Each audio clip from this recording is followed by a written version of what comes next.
balik lagi di Bisik Siniar bersama gue Nadia dan Ayunda. Nat, aku tuh lagi terpikirkan. Apa tuh? Pernah gak sih kamu lagi ngerasa hidup kamu tuh kayak, bukan, pengalaman mungkin ya. Pengalaman kamu tuh ngeselin banget, betein banget. Tapi akhirnya kamu akan kayak, kayaknya gue dapet sesuatu deh abis ini. Atau kamu ngerasa itu kayak, aduh ini negatif banget, kenapa sih aku gitu, pernah gak sih? Karena aku mendefinisikan hidupku seperti roller coaster ya kak, naik turun, pasti ada lah pengalaman yang kurang enak dan pengalaman yang baik gitu. Dan walaupun kadang ya kak, saat aku ngerasa kok hidup gue hari ini lagi lurus-lurus aja, kayaknya bentar lagi bakal ada kejadian yang dar-der-dor nih terjadi. Aku kadang suka kayak gitu. Aku nggak tahu ya kak, maksudnya kalau dari sisi psikologis, apakah itu karena banyak pengalaman buruk, jadinya saat ada satu pengalaman baik, jadi ngerasa kayak Aneh banget nih, kayak pasti ada akan sesuatu yang terjadi nih. Kayak gitu. Gue nggak bisa jawab untuk secara psikologis ya, itu ilmunya bukan. Gue tidak menguasai ilmu itu walaupun gue lulusan psikologi. Cuma tau nggak, itu karena bisa jadi kita tuh karena punya pengalaman sebelumnya yang buruk juga, sehingga ketika kita sekalinya dapat pengalaman positif, kita tuh jadinya bingung cara menghandle-nya, karena kita terlalu sering dapat pengalaman-pengalaman yang mengecewakan kita kayak gitu. Atau kita bisa dibilang ya, kita mungkin terlalu sering dengan ekspektasi sampai ketika ekspektasi nyampe kita bingung. Kok tahu atau ya kak, sorry kak, aku potong jadinya, atau karena itu udah kayak self defense dari diri kita sendiri yang nyebabin, aduh kayaknya kalau setiap kita saat kita lagi ngeliat hidup kita tenang-tenang aja, gue nggak bisa terlena nih, karena pasti akan ada hal lain dateng kayak gitu. Itu bisa jadi kayak gitu nggak sih kak? Bisa banget. Soalnya gini, karena kita terlalu biasa atau kita mengaktifkan self defense kita, jadinya tuh kita langsung menghalau hal-hal yang mungkin itu hal baik sebenarnya, tapi karena kita udah pasangnya self defense, jadi kita langsung menyangkal itu hal baik gitu. Kan? Jadi ada sesuatu yang kayak, gue harus ngejaga diri gue karena gue tahu sebentar lagi akan ada hal yang dan itu suatu hal yang sebenarnya belum terjadi dan tapi udah kita pikirin. Betul. Ini satu hal yang gue akhirnya terpikirkan ya, waktu itu gue punya pengalaman. Boleh kak sharing gue punya pengalaman kamu. yang cukup merubah. Akhirnya gue, kayak ini self defense gue terlalu kuat gitu. Pertama adalah ketika gue tuh ada suatu kejadian yang membuat gue kecewa banget ya. Dan ini memorable sampai sekarang. Jadi itu gue cukup kayak, kalau gue ingat, ini akan gue ingat seumur hidup gitu. Walaupun gue berusaha mengingatnya itu tidak dalam bentuk negatif. Dari kejadian itu, gue akhirnya melihat bahwa gue kayaknya terlalu berekspektasi deh, sehingga kita kecewa banget gitu kan, kecewa banget. Akhirnya gue membentengi diri gue. Jadi ketika gue berusaha menghadapi nih event atau keadaan yang kurang lebih mirip, atau gue lagi berekspektasi berharap dalam sesuatu, gue udah pasti kayak, gue tahu pasti intinya gue dikecewain kayak gitu. Kayak ke trigger sama pengalaman sebelumnya? Lebih ke, bukan trigger sih, lebih ke meyakini aja bahwa itu tidak akan sama dengan yang gue harapkan, karena gue punya pengalaman sebelumnya. Nah itu yang akhirnya gue jujur pelajarin terus sampai sekarang, kayak sebenarnya salah nggak sih punya pola pikir seperti ini, salah nggak sih gitu. Biasa gue selalu punya prinsip ada salah dan benar, padahal sebenarnya belum tentu salah dan benar ya kan, masih bisa untuk didiskusikan bahwa ada yang lebih baik, ada yang lebih tepat gitu, bukan salah dan benar. Nah itu yang gue akhirnya sekarang pelajarin dari mengolah emosi itu, karena pada akhirnya ketika kita terus defense padahal ada hal baik, kita akhirnya tetap jadinya kayak, enggak, ini nggak baik, pasti ada sesuatu di belakang. Kayak orang ketawa hahaha, jangan ketawa banget nanti nangis. Itu kan sebenarnya sadar nggak sih itu bentuknya hipnotis, apa sih, sugesti. Iya. Pada akhirnya kita sendiri yang memilih untuk menangis, padahal enggak, bisa aja emang gue ketawa, gue happy banget gitu. Itu akhirnya gue pernah terjadi ketika, janganlah ketawa-ketawa kencang, nanti akan ada hal sesuatu yang terjadi ke depannya gitu. Padahal maksud aku, kita nggak boleh gitu loh. Hal buruk pasti ada, hal negatif itu pasti akan ada. Makanya kan dia bilang, kita kalau kita dapetin hal negatif atau kita merasakan emosi negatif, itu bukan berarti kayak, ih gila gue sial banget, enggak. Tapi kita tuh lagi mau naik kelas tau nggak sih? Iya. Dari diri kita mau naik kelas, makanya pasti akan ada negatif gitu, pasti akan ada challenge yang membuat kita tuh kok hidup gue gini banget sih gitu. Padahal itu lo lagi di mau naik kelas nih gitu, jadinya pasti masalah akan ada terus. Tapi ketika dikasih kebahagiaan, kitanya bingung karena kita terlalu sering. Iya, makanya Ya nggak itu aku makanya ngomongin hal kayak gini tuh karena aku masih belajar. Ya. Kita sama-sama masih belajar. Jadi terkadang tanpa orang ngomong, oh ya lu nggak boleh ketawa yang terlalu gede karena nanti akan ada hal buruk. Kadang nggak harus ada orang ngomong gitu, tapi tuh suka dalam diri sendiri tuh kayak udah nggak kontrol. Aduh, kayaknya bakal ada sesuatu yang kejadi nih. Aduh, gue gak boleh terlalu senang, dan itu tuh jadi ngebatasin diri, jadi buat overthinking. Betul. Dan jadinya ya udah kita nggak bisa relax sama apa yang lagi kita hadapi di hari itu, padahal hari itu nggak kenapa-napa. Dan di hari besoknya kita juga nggak tahu akan ada terjadi apa gitu loh, dan itu nggak selalu buruk gitu, tapi karena udah terlalu overthinking jadinya aduh gue gak boleh terlalu seneng nih kayak gitu. Dan itu sih yang sampai sekarang aku masih suka rasain. Kalau boleh sharing mungkin lebih kayak ke kerjaan kali ya. Iya. Kadang tuh aku sengaja harus nyelesain semua kerjaan di hari itu karena aku tahu besok tuh akan ada dar-der-dor lainnya gitu. Jadi supaya besoknya aku bisa ngehadepin dar-der-dor lainnya, aku akan nyelesain di hari itu. Tapi aku pikir-pikir lagi, itu bukan tanggung jawab aku aja untuk nyelesain hal tersebut. Karena kalau dalam kerjaan kan, atau dalam kita berorganisasi buat teman-teman yang masih kuliah, kan ada namanya kelompok kan, berkelompok kan, bekerja itu ada timnya kan gitu. Dan nah itu sih masalahnya. Pertama mungkin karena kurang percaya sama sesama tim, atau kita udah terlalu ngeprotek diri kayak kok gue harus hari ini harus selesai karena besok akan ada lagi gitu. Jadi kita ngelakuin sesuatu hal tuh ya sebenarnya udah di luar kendali kita gitu. Menurut gue karena kita tuh terlalu berekspektasi sama orang. Iya, bisa satu, jadi. Berekspektasi sama orang dan berekspektasi dalam keadaan. Jadinya kita karena berekspektasi, jadi kita mengharapkan kita sesuai dengan ekspektasi sehingga kita mau menyelesaikan itu semua sendiri. Karena tahu kita bisa menyelesaikan itu. Tapi kita nggak berusaha untuk mengerti dalam kondisi itu. Mengerti atau menerima setiap orang itu punya gayanya masing-masing, punya cara penyelesaiannya masing-masing. Tapi kenapa kita nggak bisa nerima? Karena kita terlalu ibarat otak kita tuh maunya ekspektasinya gue yang udah nyelesain, gue maunya sesuai arahan gue gitu, sesuai dengan alur gue. Nah itu memang kita harus sadar bahwa ada beberapa hal di dunia ini tuh nggak bisa kita kontrol. Yang bisa kita kontrol adalah hal yang kita tahu gitu, diri kita gitu. Makanya itu pun gue juga belajar ya, Nadia, nggak maksudnya sekarang kayak gini tuh juga nggak langsung wah gue langsung menerima. Enggak, gue belajar bahwa oh iya ada sesuatu hal di dunia ini nggak semuanya bisa kita kontrol. Salah satunya adalah ekspektasi orang ke kita dan bagaimana orang bekerja. Intinya eksternal kita. Yang bisa kita kontrol tuh internal kita. Apa? Bangun trust ke diri kita bahwa oh iya mereka bisa dipercaya. Itu kan sebenarnya ngomongin trust issue ya sebenarnya. Kita kalau ngomongin trust issue. Tapi kan trust issue itu terbangun dari mana kita awalnya nggak percaya dulu sama kita, akhirnya kita juga nggak bisa percaya sama orang. Nah, kita sendiri harus membangun kepercayaan diri kita, percaya sama diri kita, dan kita juga mempercayai orang lain kayak gitu. Walaupun kita juga bisa nih percaya sama orang lain, tapi lupa sama percaya diri, akhirnya apa? Dikecewain. Nah itu karena kita terlalu percaya sama orang dan lupa percaya sama diri kita sendiri, akhirnya endingnya kecewa juga gitu loh. Makanya kita harus percaya diri kita dulu, kita kontrol diri kita. Oh iya, setiap orang tuh punya cara masing-masing loh untuk bekerja, menyelesaikan proyek, membuat sebuah mungkin finalisasinya mereka lah gitu ya. Itu punya cara masing-masing, baru ke diri kita sendiri gitu. Itu yang maksudnya aku juga pelajarin ya, nggak langsung kayak jago nih gue bisa nih. Itu aku pelajarin itu dari, jujur aku lagi belajar stoik ya, maksudnya stoik ya. Kalau mungkin ada yang teman-teman tahu stoicism tuh yang dari filsuf, gue juga nggak tahu lagi lupa filsuf Yunani. Itu juga gue lagi pelajarin, maksudnya bahwa oh iya ya kita hidup itu nggak bisa nih berharap sama orang lain.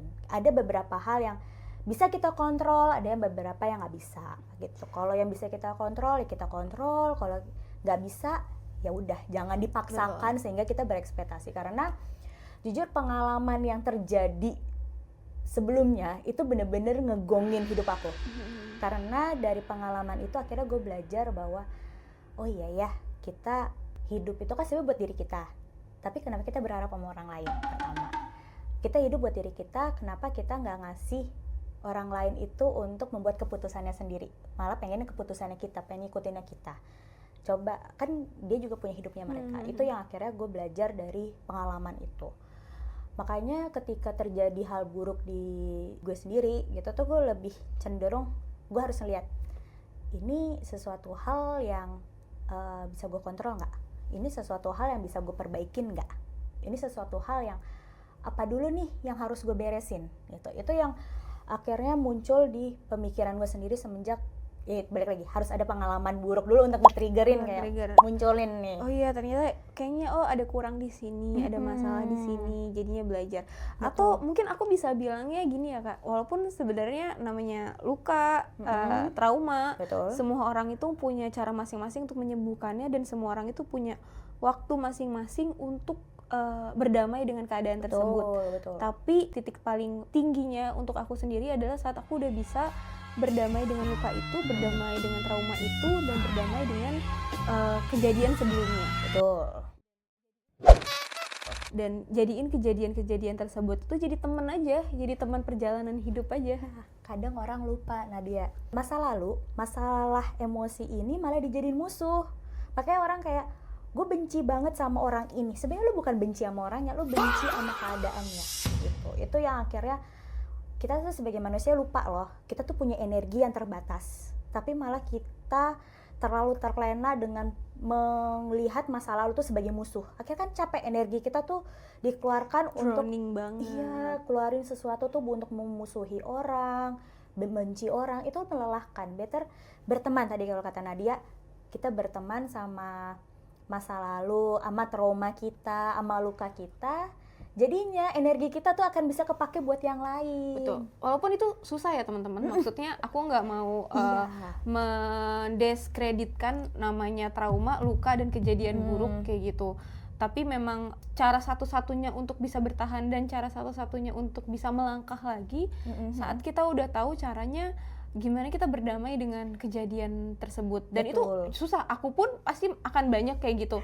Betul. Kadang trauma itu kan nggak harus yang sesuatu yang terlihat ya, Betul. tapi bisa aja tertrigger sama kejadian yang kok ya mirip-mirip nih, jadi ketakutan sendiri gitu. Betul.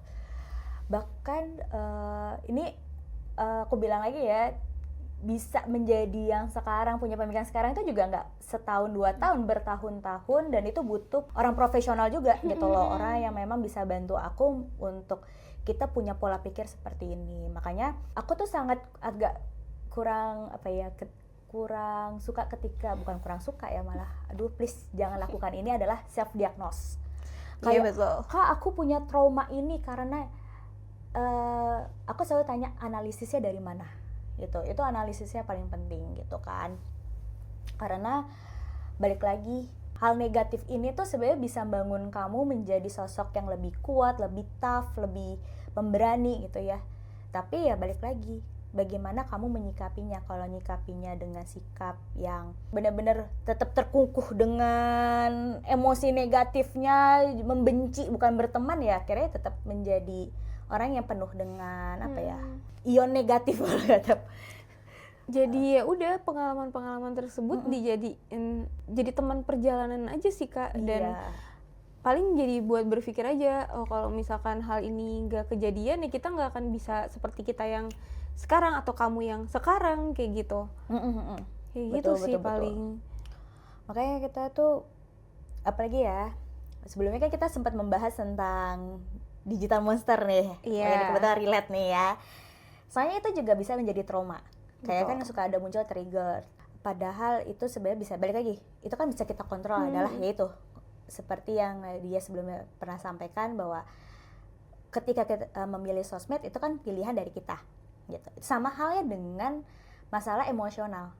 ketika kita emosi itu kan di diri kita mau kita sendiri yang mengontrol itu, ngerti nggak? Iya.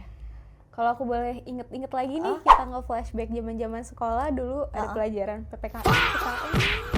Setiap tahun berbeda-beda, aku Beda-beda namanya ya? PPKN. Aku kayak sempet PPKN, terus PKN. Terus aku inget dulu ada satu pelajaran tuh manusia adalah makhluk sosial. Dan sebagai makhluk sosial, aku tuh keinget itu terus. Manusia itu adalah makhluk sosial gitu. Betul. Kan. Jadi memang kita nggak bisa hidup sendiri, dan sepanjang perjalanan hidup dari mungkin menempuh pendidikan dari tingkat dasar sampai menengah sampai ke tingkat kuliah, kita akan bertemu banyak orang, kita akan bertemu banyak pengalaman, dan kita bertemu banyak pengalaman baik dan buruk. Betul. Kayak gitu. Dan satu-satunya hal yang bisa kita kontrol sekali lagi adalah diri kita sendiri. Betul. Walaupun aku nggak bisa bilang bahwa saat kamu dapat pengalaman baik kamu harus berhenti atau kamu harus jadi oh ya nggak apa-apa, tapi kamu menerima sih Kak, karena temen aku ada yang bilang gini, aku pernah waktu itu cerita ke temenku kan, salah satu temenku bilang kayak apapun yang kamu rasain itu valid. Betul. Dan even orang tua kamu, orang-orang yang kamu rasa itu terdekat, mereka nggak bisa ngatur perasaan kamu. Apapun yang kamu rasain itu valid. Dan gimana cara kamu merespon perasaan itu ya tergantung lagi, balik lagi dengan pengalaman-pengalaman kamu. Tapi kamu itu boleh marah, kamu boleh senang. Dan dari waktu aku ngobrol sama temanku itu ya, aku tuh jadi sadar Kak, bahwa memang anugerah terbesar menjadi manusia adalah saat kita masih bisa merasakan sedih, senang, duka, jatuh cinta, patah hati, terus ya dan perasaan-perasaan lain. Dan ya udah, itu memang topping dalam kehidupan gitu loh Kak. Betul. Aku jujur setuju banget itu. Karena apa? Ini aku akan flashback dengan cerita ya. Ketika aku ngadepin kejadian yang menyebalkan lah ya, itu akhirnya aku mengajarkan beberapa hal di diri aku. Pertama adalah arti keikhlasan. Gue sebelumnya tuh kayak merasa, kenapa sih orang jahat? Tapi nggak tahu kenapa di saat itu yang terpikirkan di gue adalah, apakah gue pantas diginiin? Akhirnya gue muncul rasa kecewa. Oh ini ya, emosi kecewa itu tuh ternyata ini loh, yang sebelumnya orang tuh nggak ngeh. Orang taunya kan marah, seneng, gitu doang kan. Padahal ada loh, ada yang namanya kecewa. Oh ini yang namanya kecewa. Iya. Terus akhirnya bisa ngerasain tuh kayak, wah akhirnya gue tahu ini emosi ini gitu. Iya. Emosi yang bikin gue sedih. Oh ini ya, sedih tuh gue pengen, sedih itu bukan berarti gue harus nangis, tapi sedih bisa gue sedih nggak menangis, tapi gue kayak rasanya kayak gloomy banget gitu, blue gitu. Feeling blue gitu. Itu beneran gue ngalamin, dan itu akhirnya gue merasakan setiap emosinya, yang orang bilang itu mindfulness ya, itu adalah merasakan setiap emosi yang dirasakan, dan kita resapi itu sebagai bentuk oh ini ada di diri kita. Kadang kita tuh lupa untuk merasakan itu, maunya bahagia, terus maunya happy, terus padahal emosi itu ketika kita resapi bersama gitu dengan diri sendiri itu akhirnya oh iya ya, ternyata ketika kita ngalamin ini kita tahu rasanya kecewa seperti apa, sehingga kita berusaha untuk tidak melakukan itu ke diri kita sendiri, pertama ke orang lain. Itu yang paling penting. Sama yang paling ngena di aku tuh adalah pada akhirnya kita jadinya lebih bijak dalam membuat sebuah keputusan, karena kita pernah punya pengalaman yang mengecewakan, dan karena kita juga tahu kecewa itu seperti apa, kita akhirnya lebih bijak dalam menyikapi sebuah perilaku gitu ya. Perilaku ini kalau gue lakukan pasti mengecewakan orang lain, jadi gue lebih baik jangan mengecewakan gitu. Jadinya kita lebih tahu mana ini baik, mana yang lebih buruk, dan itu lebih detail lagi. Kalau sebelumnya kan kita tahu diajarin berbagi tuh baik, kalau kita jahat sama orang itu jahat kayak gitu. Nah ini sekarang lebih detail lagi, lebih oh iya, bentuk mengecewakan orang tuh nggak bentuknya harus ini loh, harus diputusin, harus itu nggak gitu aja. Ternyata ada bentuk lain gitu. Itu akhirnya gue belajar lagi, dan gue sangat bersyukur adalah kita di kehidupan ini ya, mental health itu aware, benar-benar orang udah mulai aware. Kalau kalian ngerasa mungkin di beberapa lokasi daerah masih tabu ya Kak, kalau kita bilang seek professional help kayak gitu, itu mungkin masih tabu gitu kan. Tapi melihat tadi kita habis ngomongin sosial media dan sekarang banyak orang aware juga soal kesehatan mental, jadi misalkan ada sesuatu trauma yang memang kamu nggak bisa nanganin sendiri, ya berarti lu harus cari orang yang beneran profesional. Dan misalkan nggak ada keluarga, temen atau kerabat terdekat, ya udah nyarinya ya ke orang profesional tersebut. Somehow gue juga ke profesional itu bukan karena gue punya masalah, tapi mau sharing aja. Kayak kadang-kadang gini, kalau karena tidak terbiasa untuk sharing masalah emosional, kadang kita jadinya lupa ini sebenarnya rasanya apa. Sampai akhirnya biasanya orang profesional yang akan menjelaskan. Jujur waktu itu gue tahu artinya kecewa itu ketika gue cerita waktu itu gue ke psikiater, gue cuma sharing, gue nanya, dokter ini tuh aku punya rasa seperti ini, terus dia langsung, itu namanya kekecewaan ya. Itu aja gue nggak aware ternyata kalau itu kecewa. Dan akhirnya gue belajar di situ, oh ternyata itu kecewa tuh seperti itu ya rasanya. Yang gue tahu kan selama ini baik, buruk dan sebagainya gitu. Karena gue tahu nih Gen Z ini tuh paling sebel kalau ada orang ngomong kayak ya udahlah syukurin aja, untung kayak gitu. Gue tahu tuh bikin kesel. Nah ya udah, maksudnya kalau misalkan itu ya kalian bisa nanggepin itu sendiri kayak gimana. Tapi yang pasti kalau memang sudah bisa berdamai, jadiin pengalaman tersebut teman perjalanan hidup aja. Betul. Kadang diinget-inget lagi tuh bisa jadi lucu, kadang ya memang tuh bisa jadi trigger juga sih. Biasanya jadi patokannya gini, ketika kita lagi nerima emosi itu, kita rasanya gimana? Kalau feeling guilty, feeling sad, dan itu berarti tandanya masih jadi trigger. Tapi kalau tiba-tiba udah jadi lelucon, itu berarti udah acceptance dalam sebuah aja sih, gitu. Dalam kondisi emosionalnya gitu. Jadi butuh proses dan itu nggak lama, nggak cepet gitu ya. Dan itu kita emang harus menikmati proses itu gitu. Jadi kalau aku bilang ya teman-teman, kalau kita punya dalam kondisi mental yang emosional yang negatif gitu ya, itu jangan di keep sendiri, tapi coba sharing ke orang terdekat atau yang dipercaya. Kalau nggak ada yang percaya, ada yang profesional. Bukan berarti pasti ya judging-nya pasti gila pasti kayak ada gangguan deh. Padahal enggak. Itu cuma untuk bentuk sharing bahwa kita tuh mau lebih mengenal diri kita lagi. Apa sih yang kita butuhin sama ini gitu. Dan gimana kita sendiri yang lebih wise untuk menghandle itu ya lah ya, menghandle emosional supaya kita tidak impulsif pertama, tidak langsung ngejudging, akhirnya menggunakan energi kita untuk hal-hal yang sebenarnya kita bisa pakai buat yang lebih positif gitu loh. Itu sih dari aku. Iya kayak sih. Gitu. Mungkin seru kali ya Kak, kedepannya kita ngajak teman-teman kita untuk ngobrol lagi di sini, sharing-sharing pengalamannya. Mungkin kalau kita berdua kurang, atau kalau ada teman-teman yang mau ikut sharing daerah Jakarta ya. Iya, kalau tiba-tiba daerah luar kota mohon maaf. Belum bisa. Tapi kayaknya lebih seru lagi kalau ada psikolognya sih. Iya ya, kita mungkin bisa cari temen yang mungkin paham soal emosional dan gimana cara untuk ngekontrol emosi-emosi ini. Soalnya kita kan balik lagi, kalau aku based on pengalaman ya. Based on experience gitu. Oke deh teman-teman, kalau misalkan kalian ada ide-ide lainnya yang mau dibahas atau tadi mau sharing sama kita, boleh banget. Tapi paling di sekitaran Jakarta ya. Iya, Jakarta Tangerang. Diskusi bisa di kolom kolom banget. chat. Di kolom chat. Kolom komentar. Oke, jangan lupa teman-teman untuk like dan subscribe, dan jangan lupa untuk sharing video kita kalau menurut kalian video kita menarik. Oke, sampai jumpa lagi.